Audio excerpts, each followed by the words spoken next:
عورتوں کے لیے حضور صلی اللہ علیہ وسلم کے بیان کردہ 7 انعامات۔ حضور صلی اللہ علیہ وسلم کی احادیث سے ثابت ہے کہ اسلام عورتوں پر ظلم نہیں کرتا بلکہ فطرت کے مطابق انعامات کی بارش کرتا ہے۔ اللہ تعالیٰ نے عورتوں کے لیے بڑے انعامات رکھے ہیں، ذیل میں چند ایک پیش کرتا ہوں۔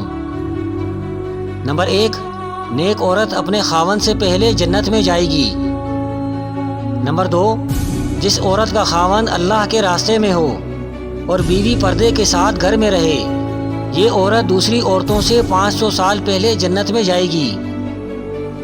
نمبر 3، جب کسی عورت کا بچہ پیدا ہو جائے تو اس کے لیے 70 سال کی نماز اور روزوں کا ثواب لکھا جاتا ہے، اور بچہ جننے میں جو تکلیف برداشت کرتی ہے، ہر رگ کے درد پر ایک ایک حج کا ثواب لکھا جاتا ہے۔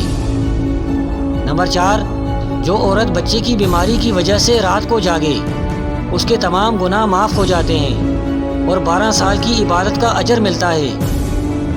نمبر 5، جو عورت اپنے جان و مال سے اپنے خاوند کو خوش کرنے میں لگی رہے تو وہ اللہ اور اس کے رسول صلی اللہ علیہ وسلم کے نزدیک سب سے اچھی عورت ہے۔ نمبر 6، رسول اللہ صلی اللہ علیہ وسلم نے عورت کو ایک زائد انعام عطا فرمایا، ماں کے قدموں تلے جنت ہے۔